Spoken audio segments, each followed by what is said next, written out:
Hello, everybody, and welcome. Thank you for joining us on this sweltering hot Sunday afternoon. The Atheist Experience is live, June the 1st, 2003. And boy, it feels like it, doesn't it? It's hot. It's hot! Right. But so are we. Boom! Got it. I'm so good at those. All right. Atheist Experience is sponsored by Atheist Community of Austin, a nonprofit educational organization promoting positive atheism and the separation of church and state. NAC has weekly meetings every Sunday morning at the Hot Jumbo Bagel Shop, which is located downtown at 307 West 5th Street between Guadalupe and Lavaca, except for the first Sunday of each month, when we have our lecture series in the Mayor Room of the Austin History Center, which is at 9th and Guadalupe. And today, being the first Sunday of June, we had our lecture. Yes. And our speaker was Don Baker, who is a member of our organization, PhD, who gave a very interesting speech. Well, he did speak. He did speak in his speech. His speech consisted of speaking, and he spoke well. We're on a comedy roll today. Another save from Ashley. On the subject of viewing Christianity as a meme, and meme is a concept pioneered by Richard Dawkins, where it essentially looks at ideas in cultures as being more or less these self-replicating entities in much the same way that biological, entities are, and how they take on a life of their own and in many ways evolve and affect the culture and what have you. And Don will be on our show next Sunday to discuss it. So that should be very interesting, and she's very interesting today. And a lot of food for argument and thought on that one. So. Anyway, other info from ACA, just regular activities we have include Godless Gamers, which is a Monday evenings at 7 p.m. at the home of Russell and Virginia Glasser, and Atheist Happy Hour, which takes place Thursday evenings, and people trickle in all night long, starting at about 7:30, and that takes place at Antonio's Tex-Mex, near the intersection of 183 and I-35. Let's see, what else? The nonprofits is back. They are the bi-weekly internet radio show, which happens 2 p.m. Saturdays, every other Saturday. They're at the bottom of your screen. At the atheistnetwork.com website. Yesterday, actually, although they had one yesterday and they will have one next Saturday too, and then they'll settle into a bi-weekly thing, but that episode was their second one of season 2, and it's up on our website for streaming. And then they will be back they'll be back live at the atheistnetwork.com website next Saturday with the third episode, and that's an MP3 stream, and there's an interactive chat room that goes along, but that's 2 p.m. Saturday, I said next episode this coming Saturday, at the atheistnetwork.com website. And it's Jeff D. and whoever he has on as a guest, and it's 90 minutes of great fun and arguing and yelling back and forth, and it's terrific. Okay, the University Atheists and Agnostics is a registered UT student organization started up by Charles Tabany, and of course their semester is over, summer is starting up, but they're taking the summer off like all good college students should. And so they will be starting back up in the fall again, and so meetings will commence at that time.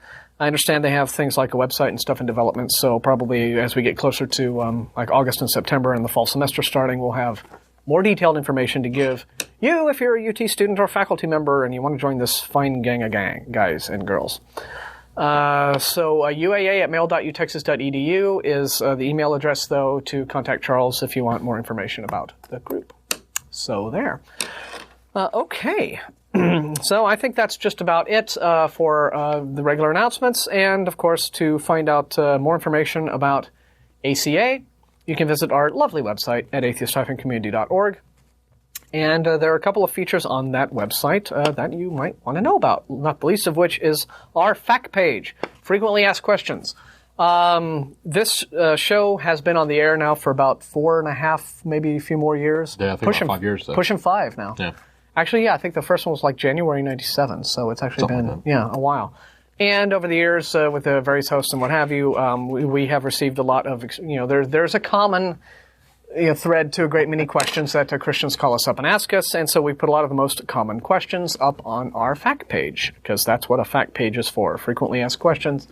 So if this is the first time for you to watch the show, it's a live call-in show. We talk about a few things at the beginning, news and what have you, which we'll get into. And then we throw open the phones for folks like you who have maybe never spoken to an atheist and you don't know why anybody would not believe in God and what have you, and what being atheist is all about. But chances are maybe we've already answered your question, so it's on the fact page. You can check it out there. And also what we have is a viewer feedback email. Viewer email address that you can send us an email your questions in if you either don't want to call us, just can't stand the very idea of talking to us, or if, like so many of our callers do, you just don't manage to get through. When the phones open up, we always end up with just packed to the gills with phone calls, and we never seem to get to everybody. When the show fades out, there's usually one or two people still hanging on hold, so just sorry about that, though. That's the way it is. So you can send us an email, tv@atheist-community.org, tv@atheist-community.org. All emails are always answered, and the best ones, are sometimes the most entertaining ones or interesting ones, are read here on the air. And last week we didn't get too many viewer emails. Like maybe some people were, made nervous by the way I pounded that one. Well, the last week I had pounded somebody into the dirt. Yes. No, I just in a detailed way gave my refutation of his crap argument. That's all I did, right? No, it was stapled to the bottom of an army boot at the time. Well, yeah, still waiting for him to send a counter rebuttal. Love to hear it.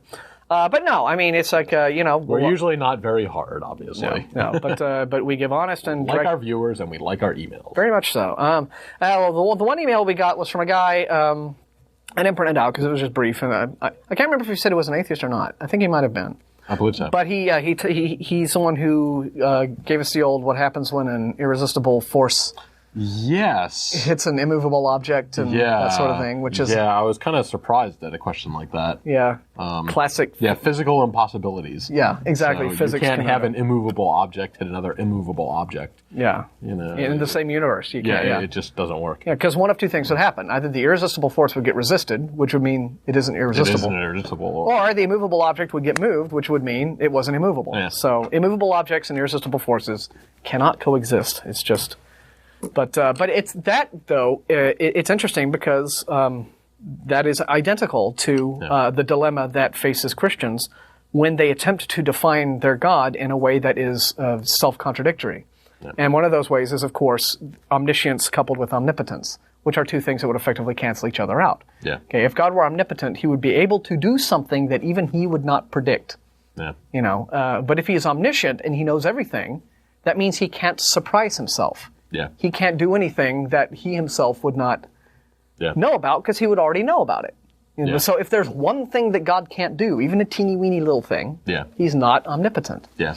And if there's anything at all he doesn't know, even the most minute, trivial pursuit bit of irrelevant nonsense, he's not omniscient. So, no, it could still be very, very, very such and such. Yeah. But not omni. Yeah, you'd still be smarter than every living thing in the universe. Exactly. Just not omniscient, right? Yeah. But again, Christians want to define their God in such a way to where he has all of these all-powerful, unlimited attributes. Yeah. Yeah.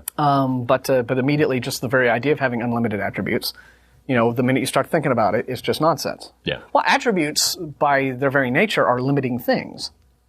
Yes. Because an attribute refers to a specific thing about you. Yes, your knowledge. Yeah. Or whatever. Yeah, or your benevolence, or your physical prowess, or what have you. So otherwise, but that was a fun one and easy to answer. So give us a tough one next time by writing tv@atheist-community.org and play Stump the Atheist or what have you, and we'll be happy to talk to you. Always love to talk to our callers and our audience. Atheist Experience viewers are the best, even the ones who don't like us that much.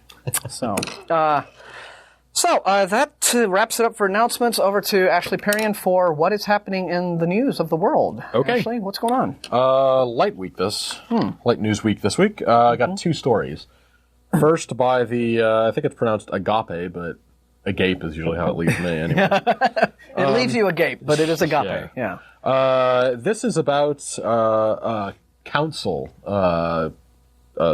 the Boy Scouts of America. One of their councils up in Pennsylvania, called the Cradle of Liberty Council. They have taken a stand against the rest of the organization and said that we will allow homosexuals to be in the group and scout leaders and masters and come up through the ranks and all that kind of fun stuff. And so they have taken a very big stand against what the rest of the Boy Scouts are saying about no homosexuals, no atheists, no one of any questionable moral standing. Now, what gets me in this article, and let me just see, very short, only this long. But it's enough to cheese you off, right? To tick me off. The Boy Scouts take an oath to do their duty to God and country and be morally straight. Let's go down another line or two. We must continue to teach and train our boys to remain morally straight. We cannot America needs Boy Scouts who will be physically strong, mentally alert, and morally straight.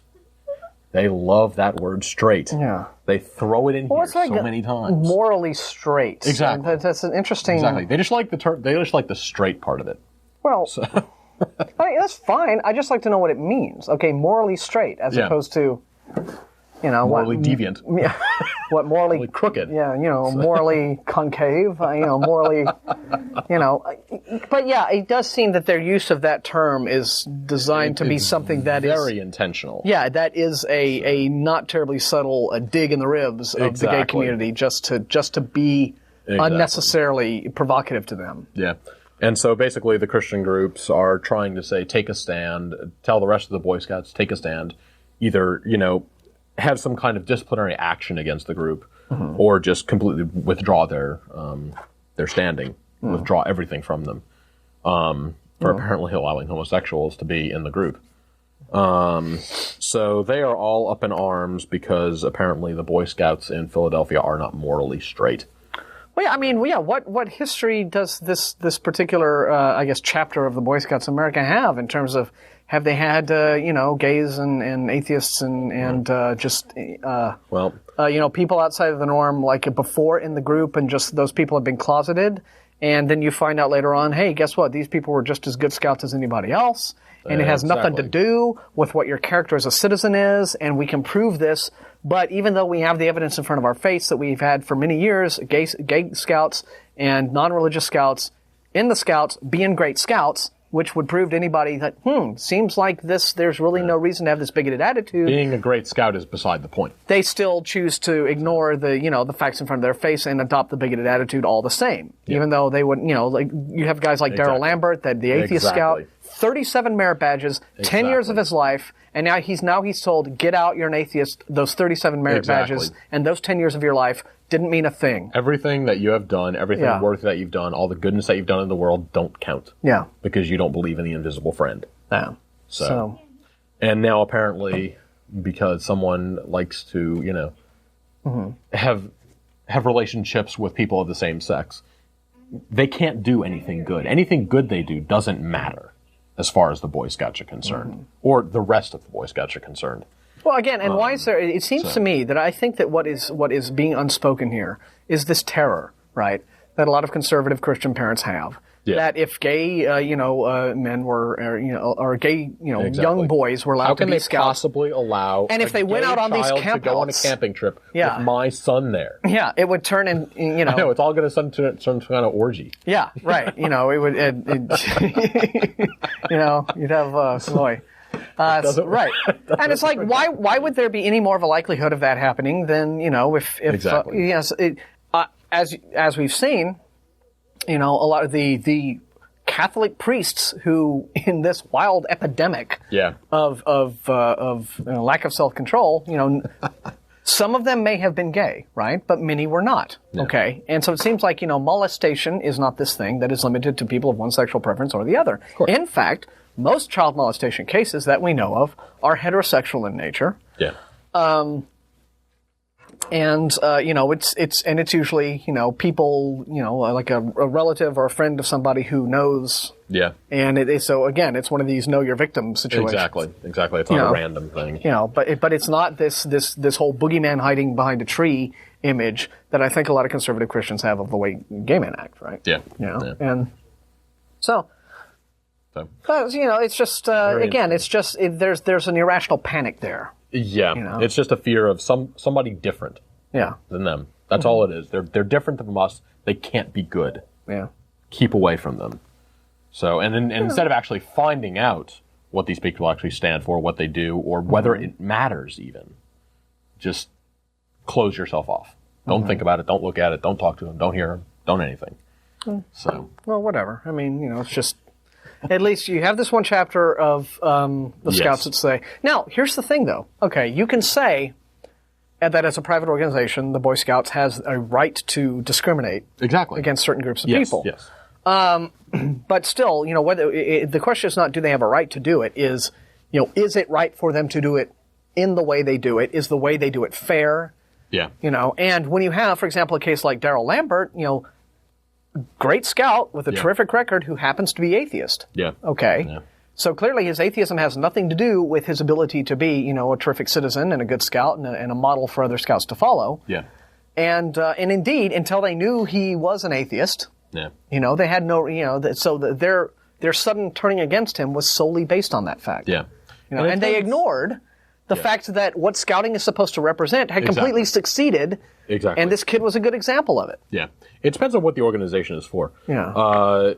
The atheist community of Austin, we discriminate against religious people who can't join. Religious groups have the same thing. They discriminate you have to be of their faith to join their group. Yeah. That's fine.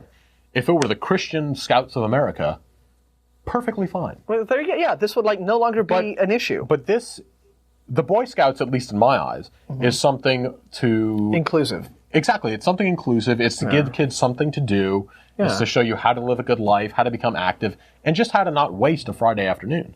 And so it has nothing to do with religion. And so they should allow any kid who wants to do this into it. It has absolutely nothing to do whether you're gay, straight, atheist, or, whatever. But again, the meme of Christianity has sort of, as we discussed today at the lecture, and we'll talk about next week, has kind of intruded just the whole premise under which the way the Scouts have chosen to define a good citizen in the first place. Yeah. So a good citizen is, is A, religious, and B, has, heterosexual. Yeah. Now, and I can understand how these traditional values are difficult to overcome, but, still, But this should be the kind of group that's out there in the forefront promoting the change, promoting the ideas of tolerance and acceptance, and learning about things before just making rash decisions saying, gay people bad. Mm-hmm. Don't jump to conclusions. Because it could just as easily be black people. Exactly. It could just as easily be Jews. If they had said that, my God, we found out he was black. And they kick him out, they'd be run out of town. But, if it's an atheist, well, Yeah. So, it just goes to show that, discriminatory ideas and ignorance about certain groups, still exist, and it persists. And there are people who really, really get defensive and panicky when you try to, say, look, we shouldn't be that way anymore. Yeah. Because I don't know. And especially with racism, I've seen this with racism particularly, you see that there is this, any sort of bigotry. It seems to be this thing that empowers, that the bigot gets this feeling of empowerment from, right? Yeah. Because without thinking, they can all of a sudden say, I am superior to these people. Yeah. Which brings me, interesting segue, to, and I'll do like one and you do the next one. We have had a situation last week where a foremost fundamentalist terrorist who's been on the wanted list for many, many years has been apprehended this week. Yay. And am I talking about Osama bin Laden? No, I'm talking about a guy named Eric Robert Rudolph, who was a guy who is responsible with the bombing, the Olympic bombing in Atlanta in 1996. Yep. And he also took out a couple of abortion clinics. In one of those, he killed an off-duty police officer, maimed a nurse, and he also set off a bomb at a lesbian bar. Injured some people, didn't kill anyone there.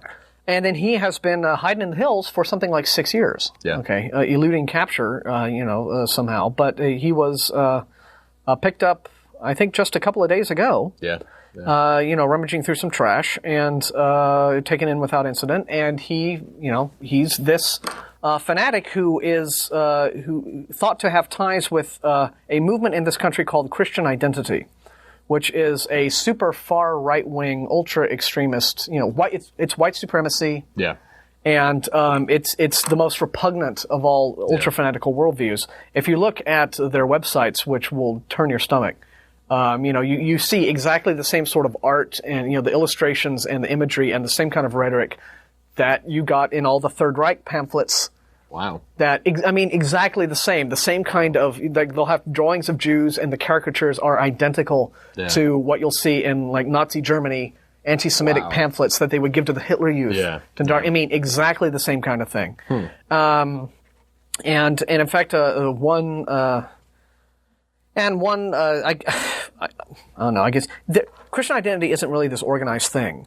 Because it tends to be like fanatics in many cases battling fanatics over whose version of their extremist doctrine is more fanatically correct. Yeah. Right. But you tend to get these little isolated pockets of nitwits who are all these disaffected extremist freakos. And overall the general message is the same. And there's one group called, I think they call themselves the Armies of God or the Army of God. And for over the years while Rudolph was on the run, they would put out their little messages of support for him. Yeah. Like, way to go, what have you. And then they would say, this is the beginning, and then they would make more, and then announce that there were going to be more terroristic threats. Yeah. Against Jews and against blacks and against gays. Yeah.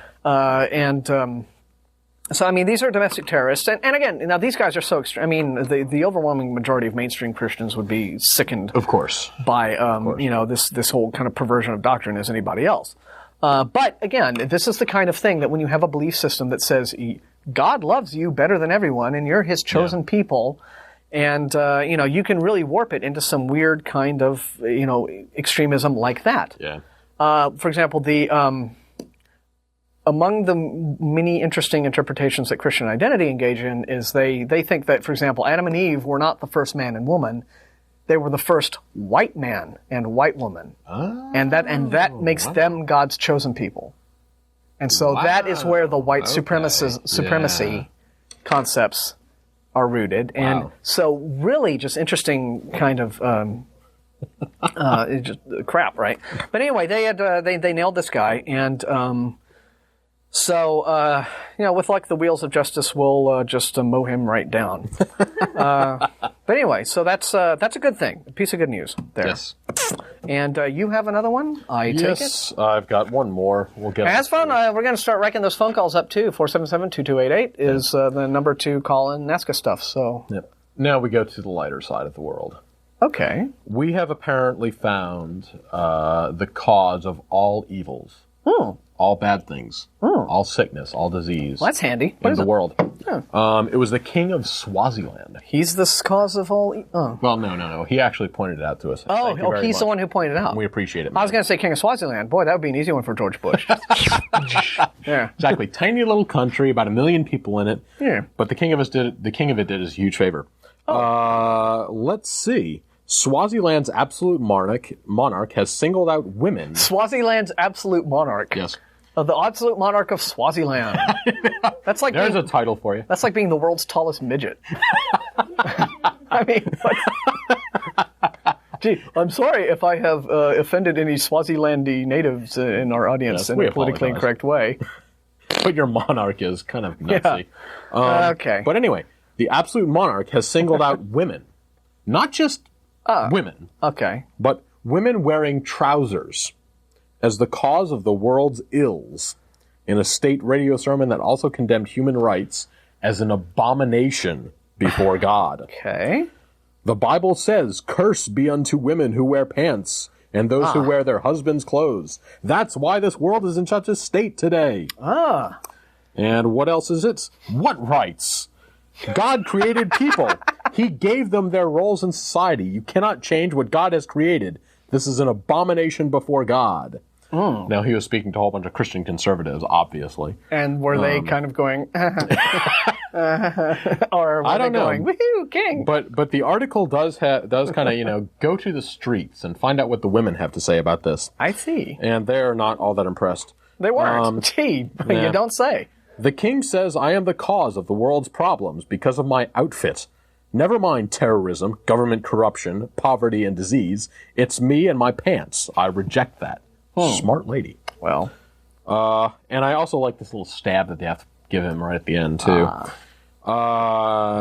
This guy is Africa's last absolute monarch. He is currently married to 9 wives, with a wedding pending for wife number 10, and has chosen an additional fiancé after reviewing videos of topless maidens performing a traditional reed dance ceremony. But were they wearing pants? I mean, that's... Well, it was a reed dance, so it was probably a skirt made of reeds, but they were topless, so he found another wife. I see. Okay. So, thank you, absolute monarch of Swaziland. We are indebted to you. A favor. And I think we should put this theory to the test right now. So all women everywhere, take off your pants. And just, there we go. The world all of a sudden gets so much better. The world will be a happier place. Yeah, maybe he's right. Oh, boy, the calls are going to come fast and furious now, I tell you. And that's it for the news this week. Is it really? Wow, gee, we've scared away the call. No, we haven't. There's one maybe. But the calls are racking up. 477-2288 is the number to phone us and say stuff. And ask us questions, and we'll try to answer you. In the meantime, I've noticed that, is this it? No, that's not it. But ACA does have a new edition of our monthly newsletter out. Yes, I didn't bring it with me. Which I probably have one, and I don't even know it. I'm just I'm so organized. But in it, among the many articles, Michelle Gadouche, our co-chair, talks about visiting Tampa, Florida, over Easter weekend, where she went to the Atheist Alliance convention, and she met a lot of fun folks, including James Randi was there, the amazing Randi, who is known as the nemesis of phone psychics and people like that everywhere.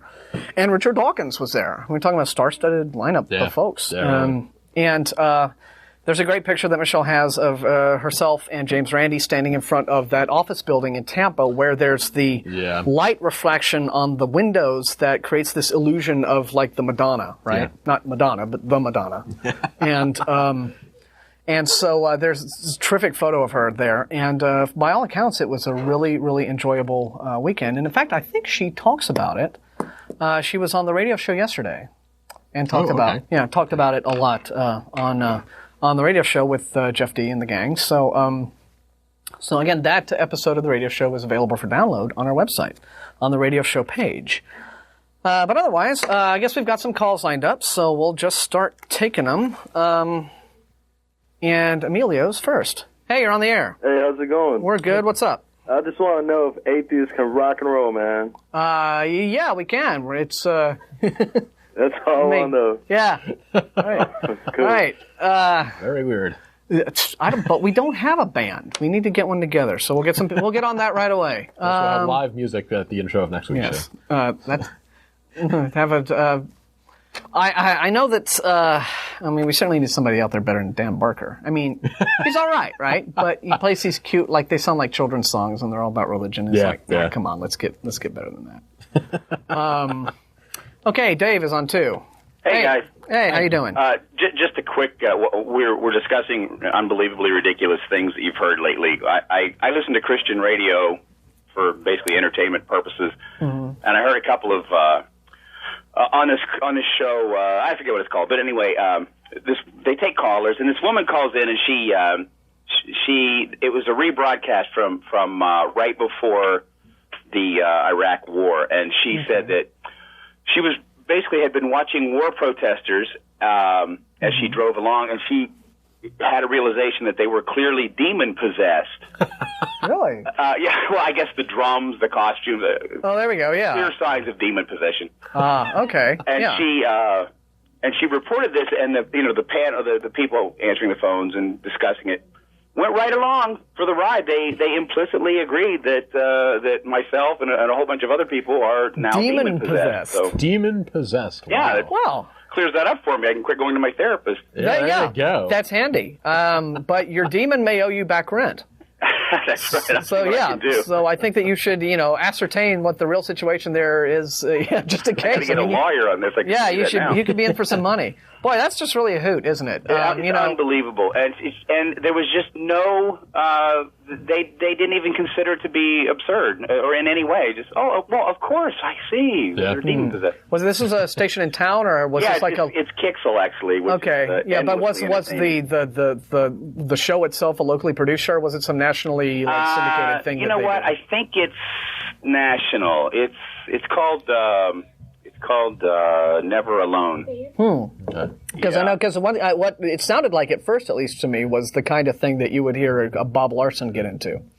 Bob Larson is a fundamentalist, one of these guys who's so extreme that like only TBN seems to take him seriously anymore. But he is one of these guys who goes around doing his demon exorcism seminars, which are really interesting exercises in sort of like almost like a mass hypnosis hysteria thing. Yeah. Seminar, so in other words, at the end of it, you get some sort of certification. I've got to see one of those things framed up that you're now an exorcist or something. I guess so, yeah. But no. What he does is he actually he doesn't train new exorcists in these things. He exorcises your demons for you. Oh. But it's interesting what he. So he could have made a killing going along all these protests. Oh, right? There's so many people. But it's exactly, and that would have been a great PR coup for him. I don't know why he didn't think of it. Exactly. But what is funny about these seminars is.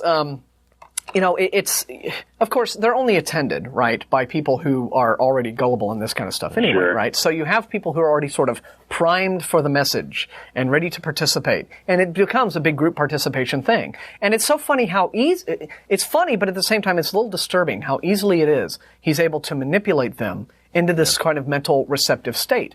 Because what he starts off with is there's like singing, right? And they do all that. Yeah. And then, but they don't rock and roll, I don't think. It's really stupid singing. And then he shows them videos of past seminars of the actual like exorcisms.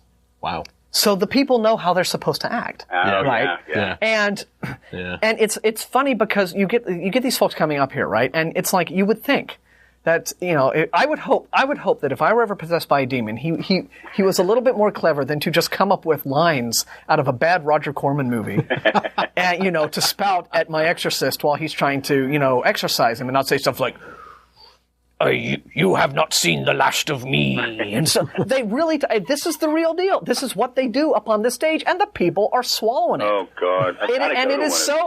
And on the one hand, it's like, it's hysterical, but on the other, it's like you just despair for humanity. It's like, some people just haven't left the caves. It's true. It's something else. Well, just spend a day, and honestly, all respect due to anyone in the world, but spend a day listening to Kixel, to Christian radio. I'm really worried about our future. I'm not kidding. There are some problems. Yeah. Russell Glasser, our invisible producer, sometimes listens to. See, we have an invisible man of our own. That's very helpful.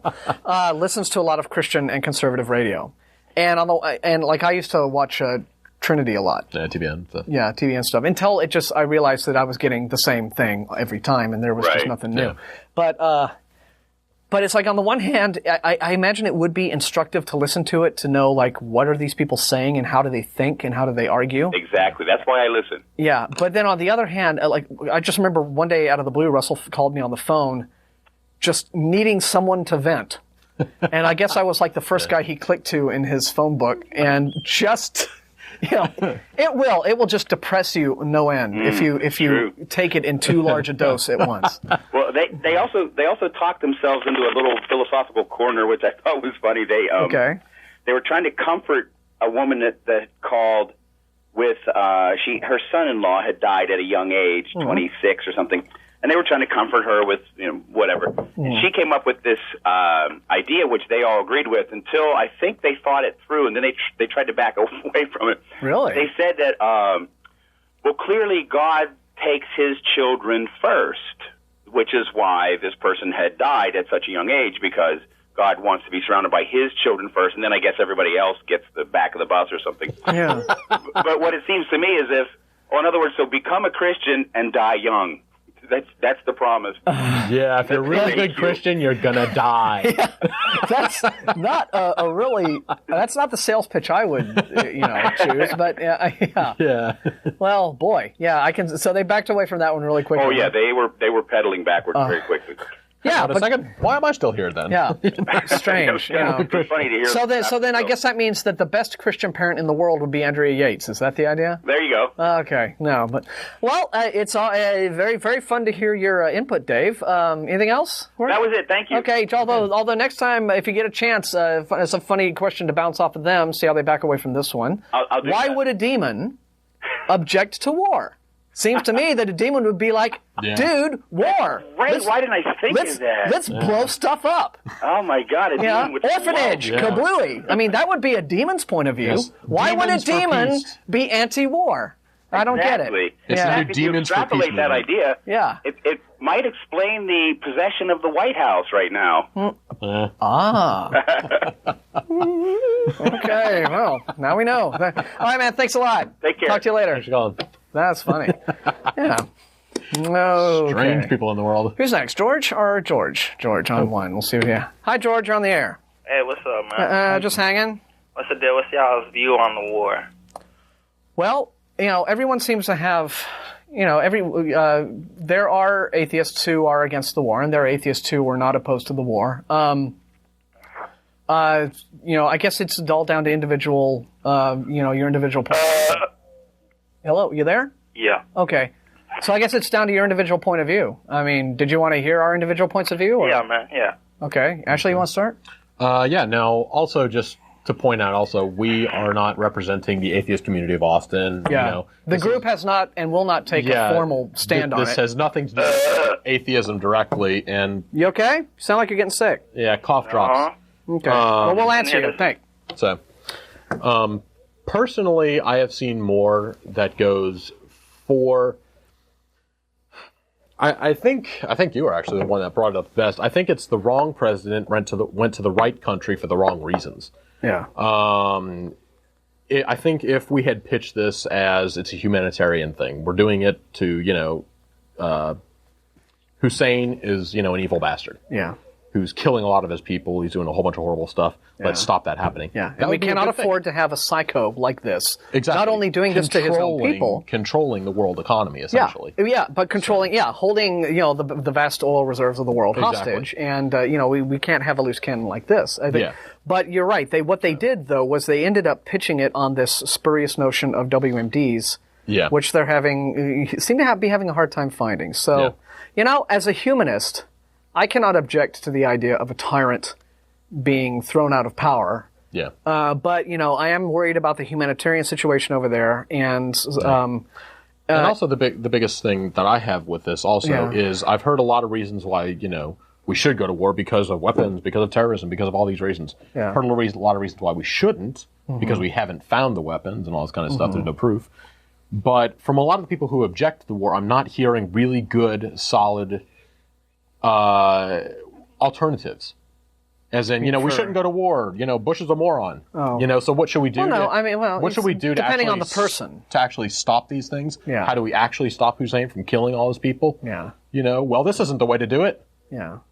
Okay. Well, one suggestion that I heard would be like embargoes, which haven't worked for 12 years. Well, but I would argue that the people hurt by the embargoes are the people that you're trying to save, who are the men, women, and children, and the civilians. Because it seems to me that Hussein didn't look like he was actually starving. Yeah, and Uday, his son, with 100 sports cars and whatever he had.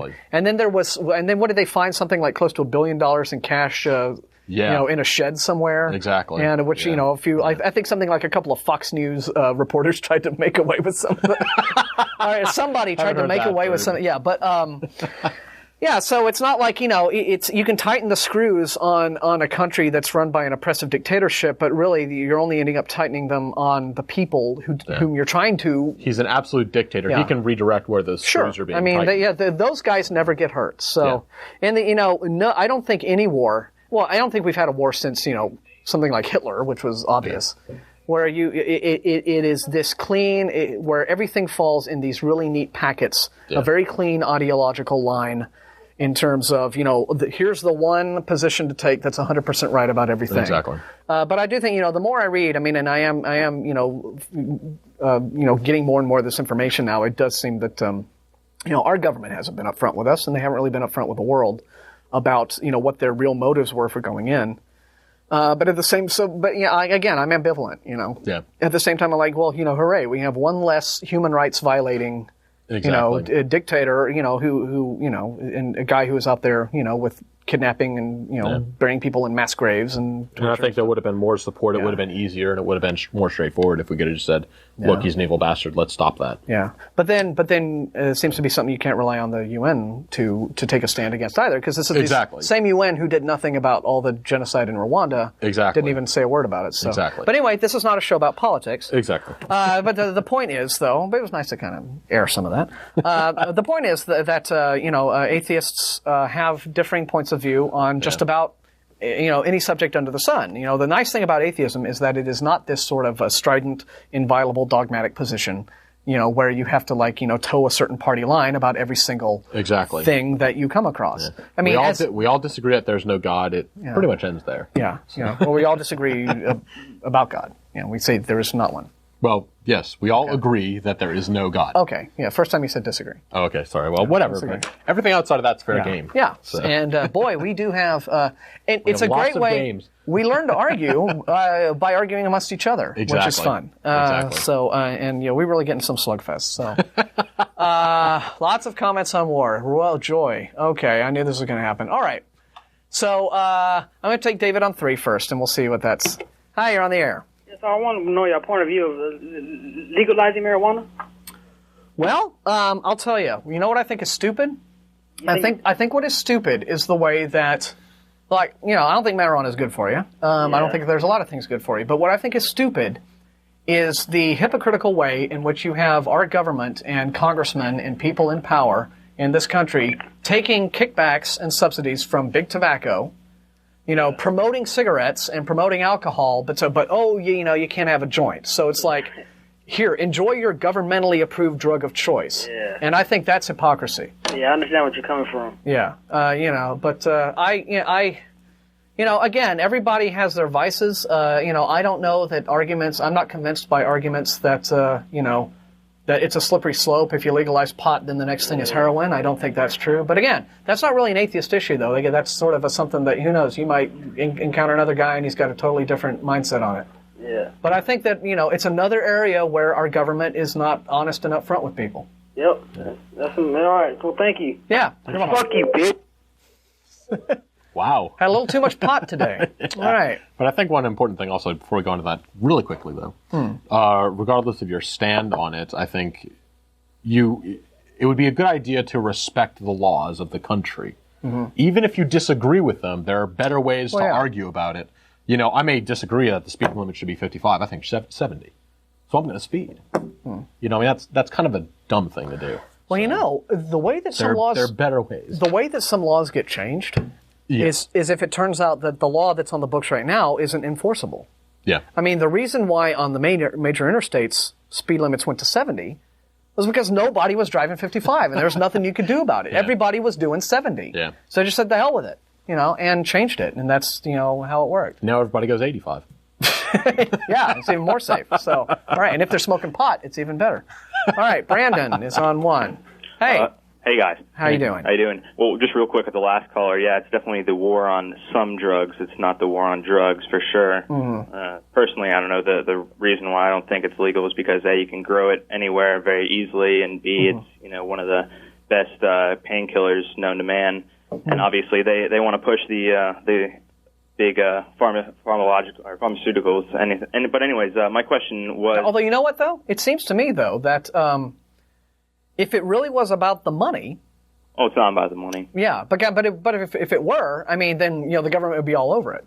Right. And at the same time, I think, it's also known that, groups like the CIA, they've been involved in the whole drug trafficking thing. Yeah, of course. It's not... They can't control that drug. They can control, like, cocaine and heroin, but... Yeah, barely. But anyways, it's an open secret that they just... The reason why I called was, I'm not really necessarily an atheist or religious, so I'm kind of in progress, not really sure, in that kind of realm.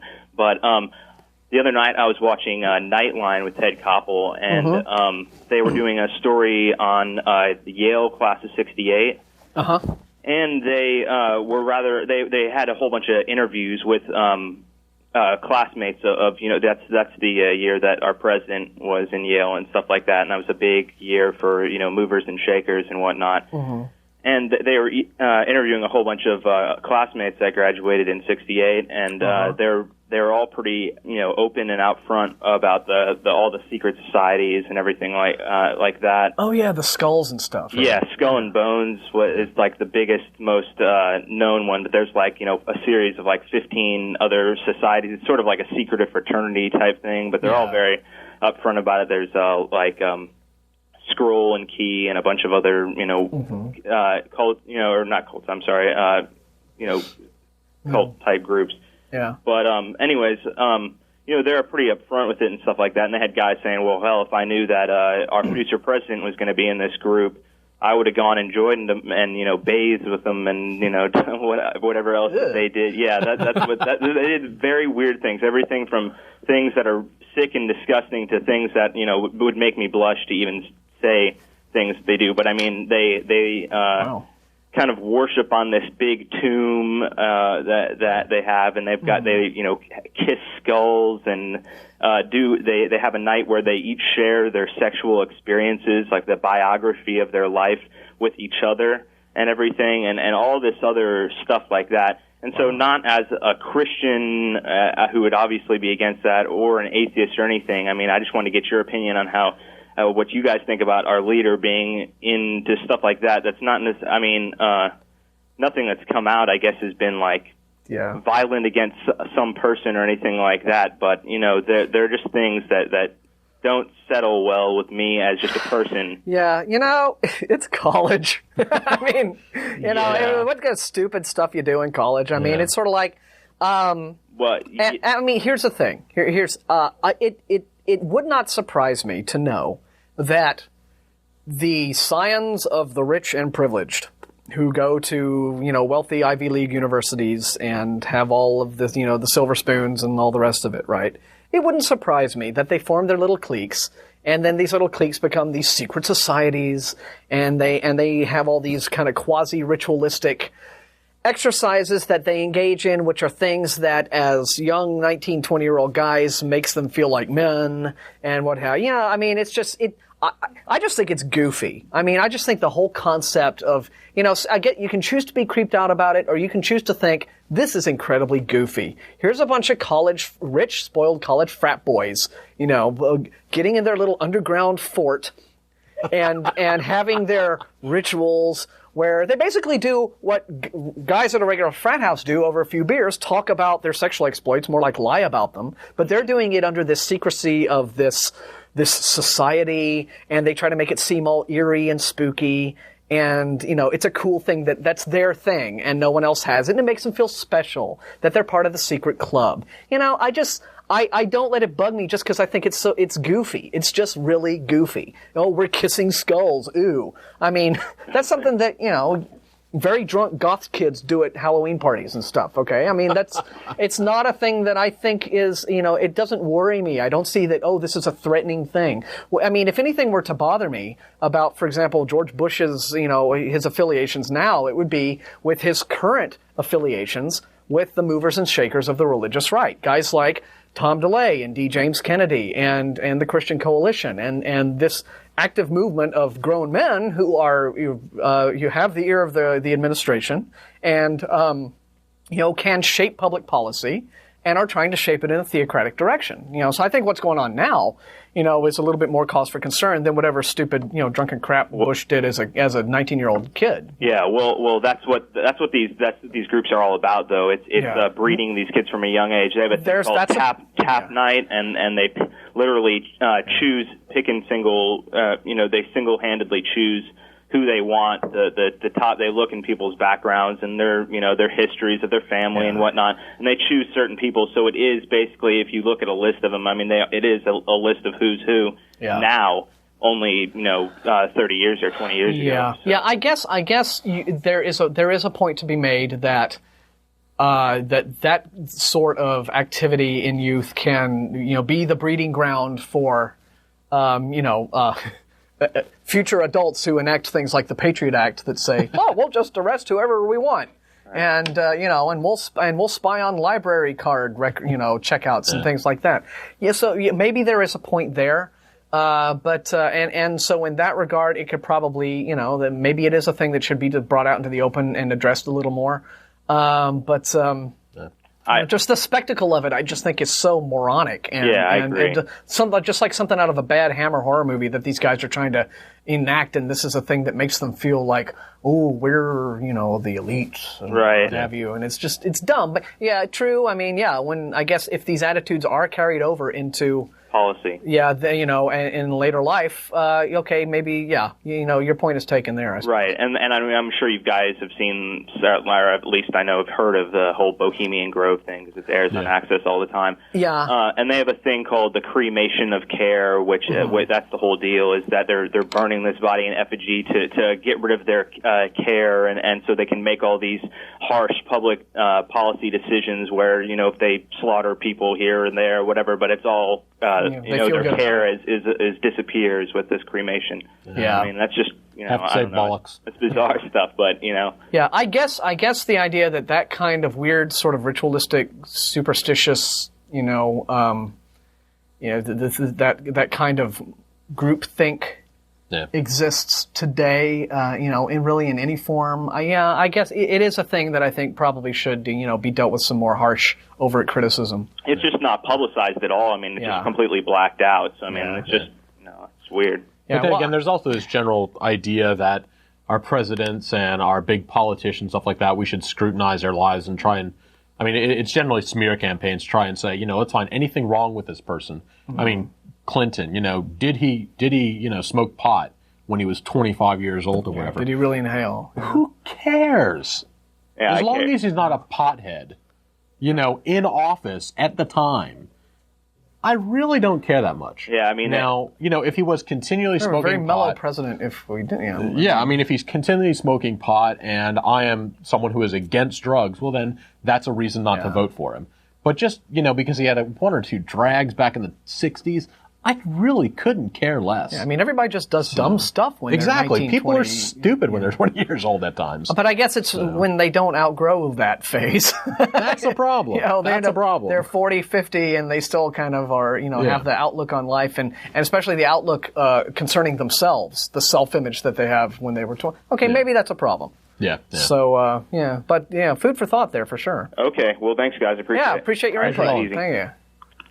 Okay. Okay, John's on 3. Hey, you're on the air. Yeah, man, I just want to know your basis on your religion. We don't have one. Well, the basis on atheist people. Atheists are people who don't believe in any gods. So, where do you think we came from? Natural processes. How? Yeah. Well, what do you mean natural process? Like, one day I can speak for myself. Decided to appear on this earth? Is that what you believe? Speaking for myself, my parents at one point had sexual intercourse. Well, I know everybody has sex to make kids. And then there's before them. And their parents came from, and their parents, and their parents. Yeah. Well, again, it goes back, and it goes back, and it goes back, and if you want, there's all sorts of science resources that you can check out about this. We're not biologists. Yeah, it depends on how far back you're going. I came from my parents. My parents came from theirs. Mm-hmm. And biology and evolution, stuff like that, explain how life changed over time. Abiogenetics explains how life got here in the first place. Cosmology explains how the Earth got here. So you believe that we all evolved from cells? Well, I mean, the preponderance of evidence right now shows a gradual procession, of biological processes that led to life forms going from very simple to very complex over a long period of time. So that's where the current science is. And I have another question for you. What do you think happens to us when we die?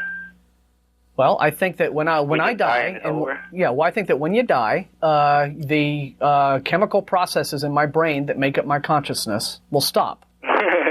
And then I'll be gone. So it's the same thing. It's like death? It's where does the fire go? Where does the flame go when you blow out a candle? Gone.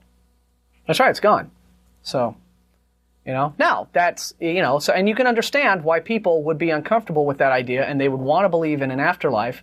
And you know what? If I had evidence of an afterlife, I think that that's a great idea, and I'm all for it. But I would prefer to face facts and, accept the idea that, if death is the end, then that makes this life very important and very special, and you got to work to make it the best you can. So then you believe in living life to the fullest? I think so, yeah. Yeah. I mean, just be the best person you can, be successful in your life, and try to have as much positive impact on everybody else you meet. All right then, man. Thanks. All right. Okay. Thanks. Thanks, Colin. Oh, it's common sense, sir. If there weren't a better life to look forward to, why on earth would machines spend the whole of their lives servicing humankind? Now, that would be really dumb. Yeah, makes sense. Yeah. Silicon heaven. Don't be sad, Mr. David, sir. I am going to a far, far better place. Just out of interest, is Silicon heaven the same place as human heaven? Human heaven? Goodness me. Humans don't go to heaven. No. Someone just made that up to prevent you from all going nuts. Red Dwarf, wonderful show. Okay, well, I guess, we're letting more calls rack up. We're getting through a lot of them today. Still half an hour left in the show.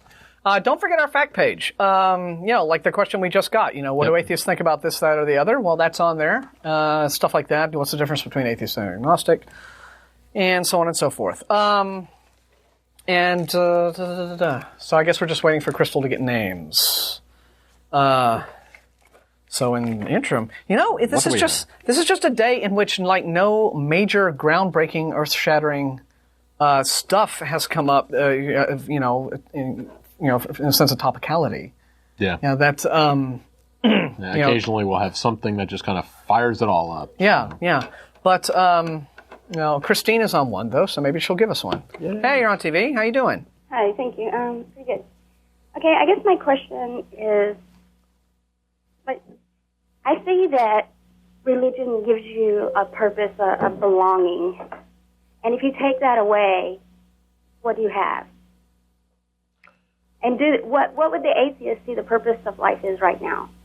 Okay. Well, by purpose, are you talking about more purpose in life or just purpose as to, well, I guess it's kind of really the same thing. Purpose in life comes from I make it up. I decide this is the life I have, therefore it's important to me, if nobody else. Now, I'm going to try and make it the best that I can. And I'm going to try and, make myself as happy as I can and try and not, make anybody else unhappy, because that will come back to me in some way or another. Purpose comes from having other people in your life, having relationships, having a job, having things to do. It all comes from that. You give it purpose by living life. Purpose is not something that's handed to you on a plate. Yeah, I've never understood how it is that purpose or meaning can be something that is given to you from another source. Yeah. I mean, the only source that could possibly provide meaning to your life would be how you choose to interact with the world, the experiences that you draw upon, and the kind of character that builds in you as an individual.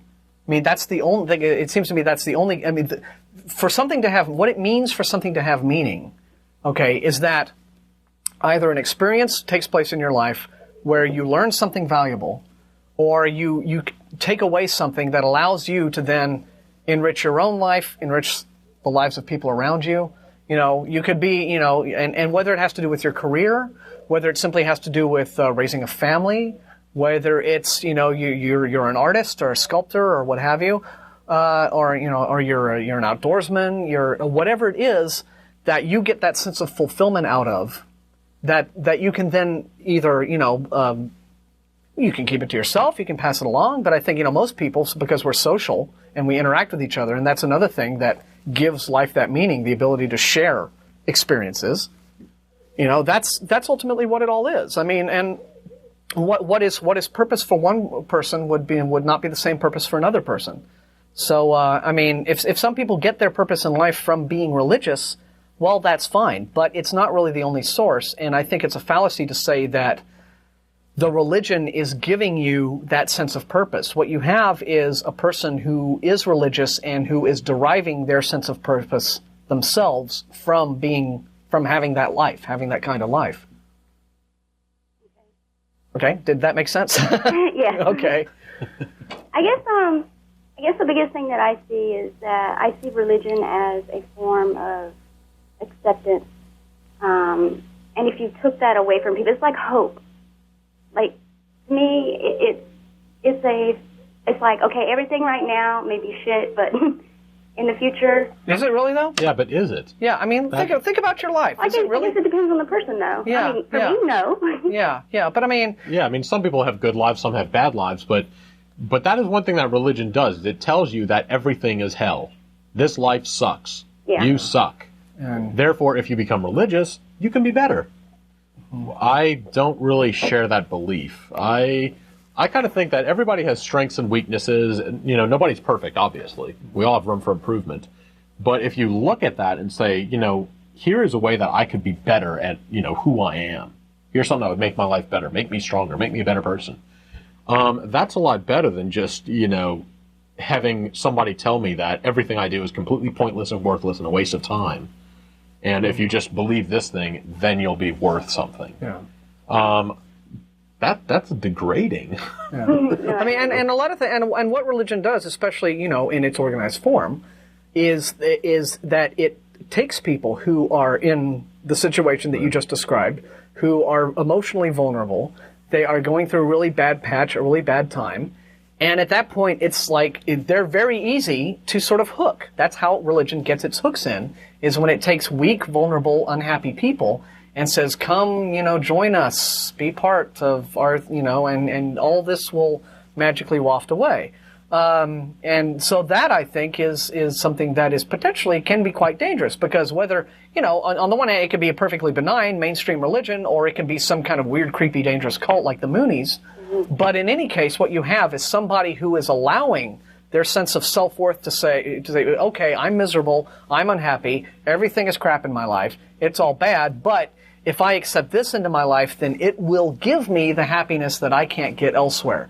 And so that's how religion gets you, is it makes the individual dependent upon it for their sense of worth as a human being. Yeah. It shuffles responsibility. And it's also important to realize what we can offer ourselves, in a sense.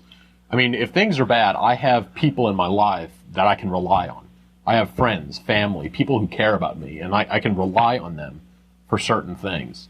If things are bad, I can sit down and think about the world and think how to overcome this problem, rather than just, you know, rely on some external source like religion or God to say, well, I don't know why my life is so bad right now, but apparently there's a purpose for it. Yeah. It's all part of the plan. I'll just kind of sit back, because God must have a plan. And I'll just pray, and hopefully, you know, it will all go away. Exactly. If I pray hard, and if it doesn't go away, it means I'm not praying hard enough. Yeah.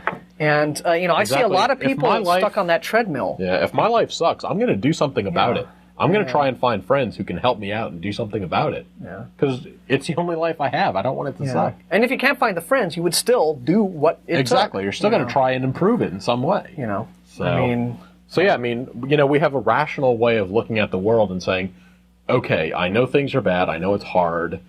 Now, putting all the emotionality aside, how can I overcome these problems in my life? Let's figure out a way to get over this. Rather than just going to emotional arguments and, you know, religion to kind of, you know, just make it softer. Yeah. So there must be a reason that this is happening to me. Exactly. I don't know why God is putting me through this, but there must be a reason. There must be a lesson I have to learn. And you end up involved in this sense of confusion. Exactly. And if somebody has a problem in our group, we typically try and help them out as much as we can. I mean, we'll look at things, we'll make suggestions, try ideas, you know, guide them in certain ways. But a lot of times I've always heard that if people have problems and they're religious and they go to church, it's like, well, you know, things get hard in life, but if you just keep the faith, it'll get better. Now, you know, that's not solving any problems. But, you know, I'm aware that, as Christine has suggested, right, many religious people, in fact, most of them, you know, do get that sense of comfort out of their religious beliefs, as we've talked about through, you know, just communicating with your friends, you know, falling back on people and family to rely on, that sort of thing. That's fine. If you want to say that having the religious beliefs gives you the comfort, okay. But just, you know, accept the fact that you are the one deriving that sense of comfort and that sense of purpose from that source, and hopefully there are other sources out there that you can derive it from too. I mean, your dog and your job and your friends and your friend and what have you. But it's you doing the work. It's not religion giving you the sense of purpose. Religion isn't giving you the sense of belonging and the sense of comfort. You're the one, getting that, deriving it from that source. It's still down to human effort in the end. Yeah. So. Okay. So there. Well, as usual, we babbled on. No problem. Okay, thank you. Thank you. Hi, Sean. All right. Yeah, it's like the girl we had who called the show last week. Exactly. Right? We had a couple, and they were like, "Oh, I'm going through a bad time, and I can't get through it myself. I need to rely on the higher power for my strength." Yeah.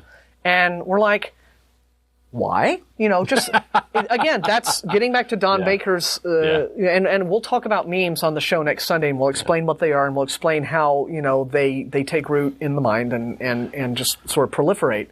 But this whole idea, when at a certain point the idea was put in, those particular people's heads, that there are limits to what they can overcome on their own, and they're pretty low limits, right? I mean, when you get right down to it, there's no real problem or crisis in life that you can solve unless you ask for God's intervention or help, or you need the higher power to get you through. And finally, one of the callers, I'm like, look, I forget what her name was, but what's wrong with you being the higher power? I mean, you can do it. You're as strong-willed as you want to be. Exactly. If you are in a bad period of your life and you really want to get out of it, okay, how bad do you want to get out of it? And however bad that is that you want to get out of it, if the willpower matches the desire, which you can easily make it do, then you'll get out of it. Yeah. And to say, but again, that is a meme that religion programs in. I can't get through this. I can't do this.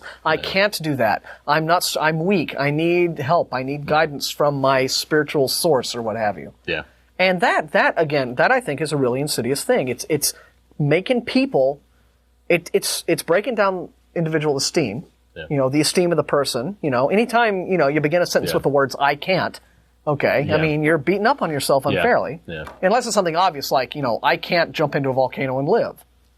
Okay. Yeah. I'll give you that one. But in terms of like, my boyfriend, girlfriend left me and I'm bummed out and I just can't live without them. Yeah. Or my job, I just lost my job. I don't know what I'm going to do. Or something that's like, well, what you're going to do is you're going to have to find a new job, and just whatever. Yeah. And if you're just, dismayed about one thing or another in life, it is still all down to you. Yeah. We have faith in people.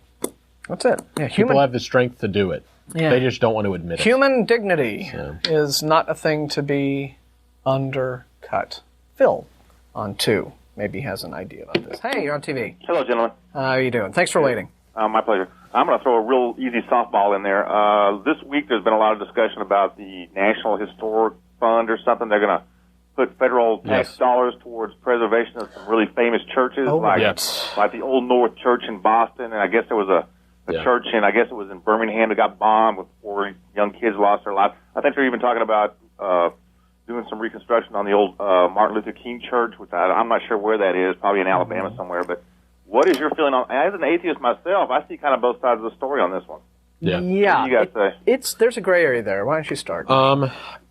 In general, I would kind of agree that they can get money. It's the reason that they're doing it is for historical reasons. It's a historical monument. It's part of American history or something like that. I can understand having money go towards that. If they all of a sudden want to say this brand new church that was built in 1995 is a historical landmark, and we're going to pay to double its size. Yeah, that I've got issues with. Yeah, but we need to add a gym to the Riverbend. If there's a 200-year-old church that Paul Revere prayed in or something like that, sure. So. Yeah, I mean, I think it is. It's one that I think that if it were not monitored wisely, there could be room for abuse. Yes. And that is, of course, that's the overall problem with the whole idea behind faith-based initiatives, right? Where does the oversight come from? How can you be sure that some of this money that is supposed to go to a completely benign, non-sectarian purpose that this organization is out there promoting, how can you be sure that even, $1 of it isn't going to be used for some overtly, religious proselytizing purpose? And that is an issue. I mean, on the one hand, like, I I value the idea of things like old historical buildings being restored, and because it, keeping the nation's heritage. And my parents' hometown in East Texas, a little town called Jefferson, and that's just full of old antebellum houses and buildings and churches. And I think it would be a shame to see any of those just fall into disrepair and be dismantled, because there is sort of, there's good 150, 160 years of history there, and it is there's the heritage to be considered. So in that regard, I think I think that the historical worth will take precedence over. I mean, it really doesn't become a church-state separation issue. But again, how quickly how easily can it be abused? How can an old church that really isn't in that much disrepair, maybe they just need a few coats of paint, or maybe or maybe it's not that old a church, and maybe the minister belongs to an organization that kicked in several $1,000s to, a certain politician's campaign fund, and this, that, and the other. The room for abuse is a thing that makes some people nervous. Okay, well, like I said, that was kind of a softball I lobbed up there for you guys. Yeah. So well, we prattled on about it like we do everything else. All right, guys. Have a good day. Hey, thank you. Thanks for calling. All right. American Atheists has been hardcore about that one.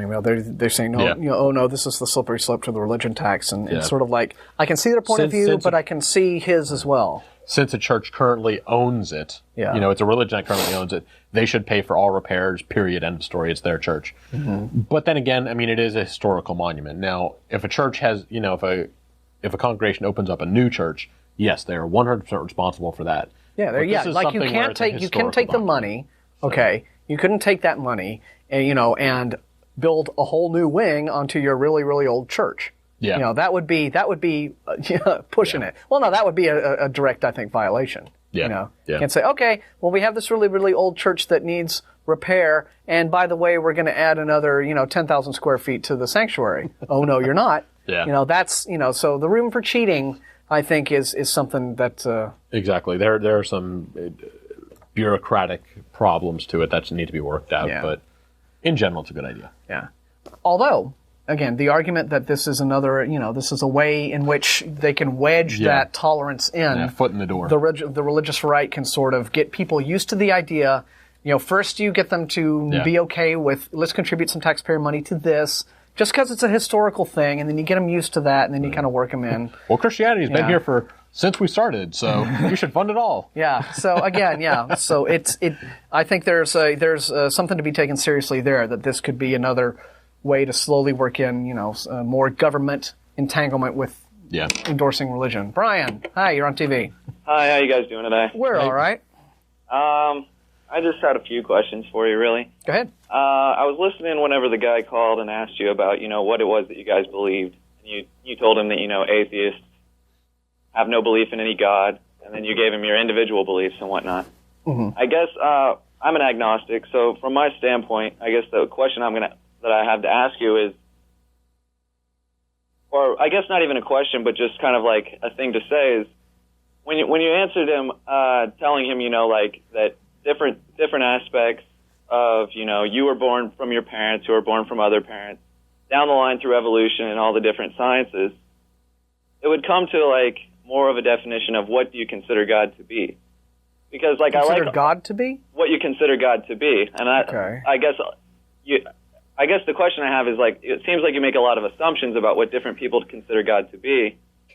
And for an atheist to just deny God completely, I guess my question would be, what do you consider God to be? Because, for people like a lot of things that you're saying, consider God in the general Christian sense of what most, normal Christians believe God to be, just some supreme being that has, control over everyone's life or whatever certain differences. Mm-hmm. But overall, some people just consider God to be everything. Yeah. And once you get into, the very last aspect of, the Big Bang or something like that, science has not yet gone further than that. Yeah. And even if it is like a Big Bang. Well, we can't at this point. Yeah. Right. So if you can, something obviously would have to come before. Well, I'll answer you. And again, my perspective is I don't consider God to be anything. Okay, I mean, I'm an atheist, and to me, the notion of God, I think, is just not a correct notion. Now, in terms of like the difference between agnosticism and atheism, I am with you in that I am agnostic in that I am willing to concede, no, I do not know absolutely everything, and I cannot say for certain that that anything that could possibly be called a God, there's no way it could possibly exist. Who knows? I mean, if I were to encounter a guy tomorrow who is a sun worshiper, and he said, "There's my God," and then I went through this long scientific explanation that the sun is a massive incandescent gas, a gigantic nuclear, and all this kind of stuff, and he said, "Yeah, that's right, but it's still my God. I worship it." Well, okay, there's a God that exists. Now, do I have any particular reason to think of it as a God and worship it? No, but if he wants to call it that thing, then to him, okay. My view is I can only critique notions of God that believers give me. Okay, I don't think that God is anything. Right. And I understand what you're saying. I guess what I'm really asking, though, is like if I say to you that my belief in what a God would be, because seeing as how I'm agnostic, I don't really have any absolute belief in any truth like that, so I wouldn't say that I'm theistic. Yeah. But if there were a God, my belief would be that the God would just be that which is greater than me. Yeah. Is a rhinoceros a God? I mean, a rhinoceros is greater than you. He can trample you down in nothing flat. But that's not. I mean, you have to be really specific. This is why we really try to pin believers down when they say, "How can you?" Well, and to clarify a point you made earlier, also. And I've got an answer here. I know. Yeah, I'll let you get right to it. But a statement of disbelief isn't the same thing as a statement of out-and-out denial. Now, if you give me a definition of God that I think is completely internally contradictory, and I would say that the Christian definition of God qualifies, okay, I will look at it and say, okay, I will deny the existence of that God because the way you've defined him is impossible. It's self-contradictory. But again, like I said, do I think that it is inconceivable that anything that could be called a God could possibly exist? No, I'm not willing to go there. But I think that the likelihood is sufficiently minute that I'm willing to say I don't believe there is one. Okay. And to me, I think that's easy enough. That's all that you need to defend an atheistic stance. Right. I don't think that sometimes that's called soft atheism versus hard atheism. But I think soft atheism is sufficient to defend atheism. And as for agnosticism, now this is a fact question too on our page. That Gnosticism and agnosticism, those are epistemological statements. They have to do with what you think the limits of human knowledge is. Whereas theism and I guess that would be the difference then. Whereas theism and atheism are they're metaphysical statements. They're statements of what you either believe or don't believe. So a person could be agnostic and theist at the same time. Right. In fact, we talked to a lot of people on the show who are like this, like, well, I don't know and I can't tell you for sure, but I feel like there's just something out there. Okay. Well, all right then. We talked to a lot of people who take that worldview. But Ashley. Typically when we say something as general as we don't believe in any gods, 90% of the people out there think God is this invisible, all-powerful force who is actually conscious. Okay. Invisible, all-powerful force is gravity, but it's not conscious. They think that this is some kind of universe-creating force that is conscious of itself and also has a purpose and can think things through. I'm very, very interested in your life. Exactly. I don't believe that there is any conscious force that is out there guiding the universe and guiding me in my life and cares how I live my sex life. I just don't accept that. Oh, well, that's a good thing. Okay, well, see, along with what you're saying there. Now, let me just continue here really quick. Some people, have called in the show and say, well, that's what you think of God, but, my God is just the universe and the natural laws and stuff like that. Well, that's the universe and natural laws. Well, what if that is, God the thing is, think about all the things that you're affecting each day, whether your consciousness is affecting that consciously. There could be a greater being that was conscious, but not necessarily concerned with you or anything, maybe not even concerned with our universe. Yeah. That's there not could even... be. Like the deist, like the God of deism. Exactly. Okay, or anything like that, but that's just what I'm saying is Again, it comes... There could be. I still have I have no evidence. I have seen no reason to believe that there is some all-powerful, conscious force that cares or doesn't care about the universe. Right. Yeah. Now, if they do show evidence, well, then great. But until I have that, I simply don't believe. Yeah. And why, a deistic God who is just, okay, there is this divine entity, and then he created the universe, and then he went away, and he's not really involved in the earth and the people on it and their lives and what have you. I would have to say, well, then, and if he's not in any way really detectable, and there's no means of communicating with this God, my first question would be, well, what's the difference between a God like that and no God at all? Yeah. A God that we can't, the philosophy behind it, I guess. See, really the only reason why I called in to ask you these questions is because I'm a philosophy major here at the University of Texas. Sure. And we have this group on campus called the Atheist Agnostic Group, or something like that. Yes, yeah. And I'm like, well, I don't understand really why they're grouping these two things together, because when I went to the table and asked them about it, they said the reason why is because everyone else groups them together. Yeah, well, that is one thing. But there's their email address. Why don't you write them and ask them? Yeah. It also opens up, a lot of people say, well, I'm not atheist, I'm agnostic. Not really clear on the meaning. Typically, agnosticism means I don't know. Well, exactly, and that's where I stand, is the fact that I only know as much as I know. Yeah. And whatever's beyond that could be one way or the other. I have no idea. Yeah. Atheism directly, from my point of view of what I believe agnosticism to be, atheism goes against that. So that's why I don't understand why they're joined. Not exactly. Do you live your life day to day as if there were or there were not a God? Do you go to church, for instance? No, I guess in that sense, then I don't. Well, but see, I differentiate between 2 points in my life. My philosophical beliefs. Philosophical beliefs in my day-to-day life. Yeah, well, I understand that, but the point that Ashley was trying to make was that most people want, I think a lot of agnostics want to be able to think of agnosticism as this comfortable sort of third choice that gives them kind of an out where you don't really have to commit one way or another on the belief end of it. But I think ultimately, when you get right down to it, even a person who thinks they're the most neutral agnostic in the world, in the end, does, to one degree or another, commit. Okay. And it all comes down to, is the possibility that there could be, an all-powerful divine being watching over your life and jotting everything you do down in a little book by which he will ultimately judge you, or not, or it maybe is just there at all saying, oh, well, there's Brian, and, he's hanging out and everything looks cool.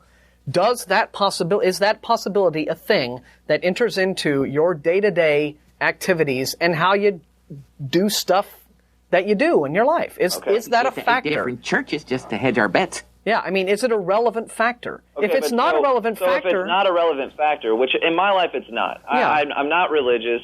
I think that, organized religion is good for some people, but it's not for me. It's not what I need. I don't live my life thinking that, that there's some other supreme being watching over me. Okay. But I do believe that there probably is something of, whether the being's conscious or not, I have no idea, but there is probably something greater than me. So I don't feel it has any effect on my life. Right. But I feel my life is really not that significant in the sense of like everything else that there is. Right. Yeah. Well, I think the first thing you need to do then is I would suggest is think about what that greater force might be. And how you might, because, try to come up with maybe, if this is important to you at all, a slightly more concrete definition as to what you're talking about when you say, I think there's something great. I think there's stuff that's greater than me, right? Plenty of it. Just the whole. A conscious being that's greater is very possible. Whether or not it's conscious of me, possible. though, is not. Yeah. The thing is, whether it's conscious of me is not really relevant. Yeah, but again, that's true. That's true. But again, But now let's talk about possible versus plausible, right? It's possible that there's an advanced alien civilization living inside a big glass bubble in the center of the sun. That's possible.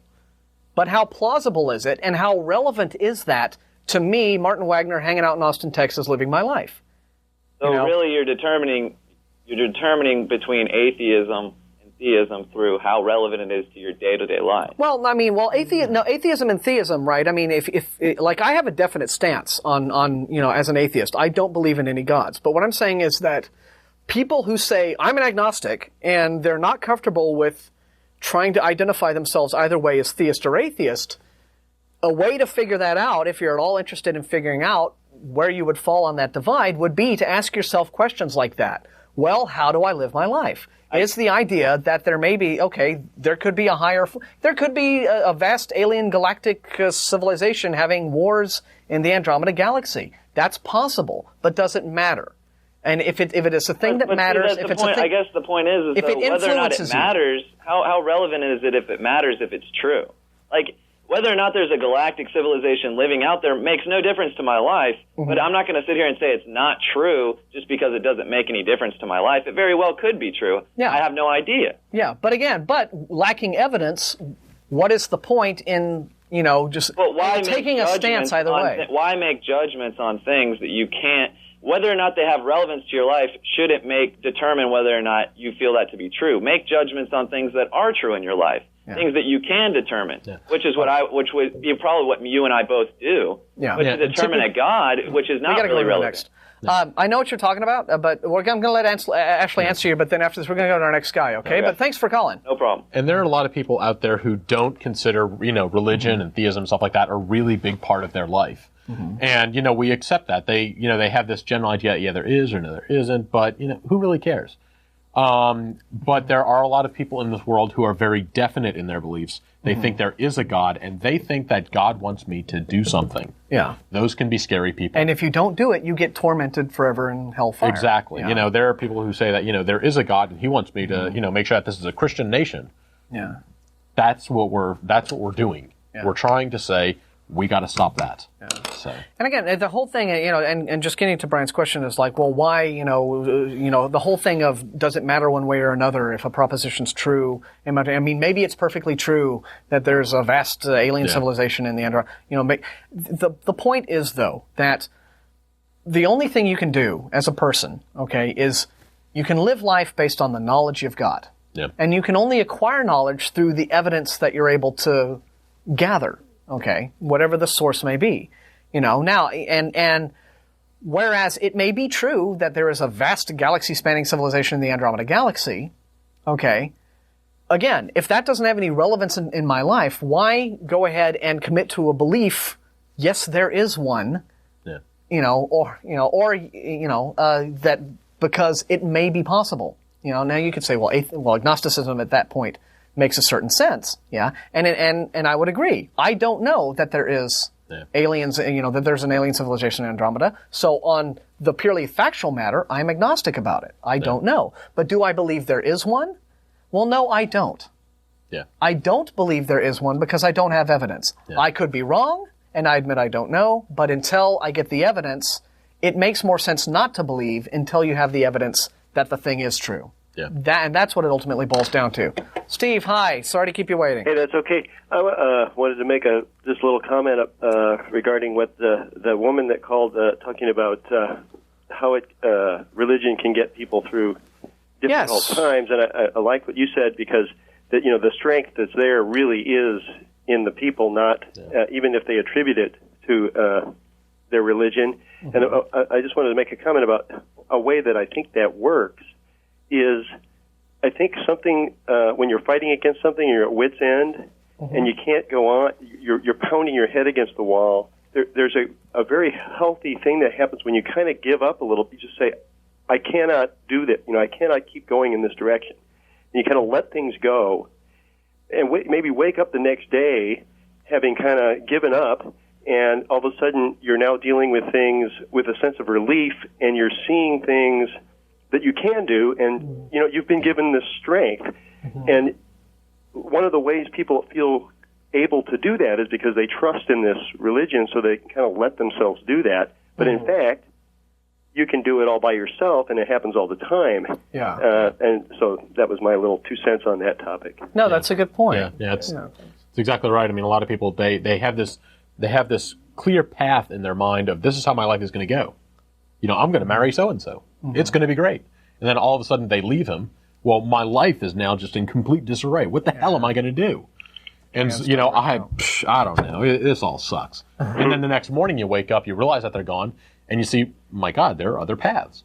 I'm single again. The sun has come out again. Exactly. The birds are still chirping. There are other things I can do in my life. So. And you've been given Sometimes it's true. You got to go. It's de profundis, right? You got to go all the way to the bottom to come out of the top. But people don't give themselves credit, where it's for having the inner strength. And unfortunately, I think sometimes religion encourages them not to give themselves that credit. But yeah, good point, Steve, and thanks for calling. Okay, bye. Right. Okay, that's it for us this week, everybody. Again, another nice long-winded babble fest from the. Thanks, Ashley, and thanks to all of our callers. We, again, more info on the fact page and our tv@atheist-community.org viewer email address. Send us emails. We love to hear from you and answer you. Theists, we don't hate you. We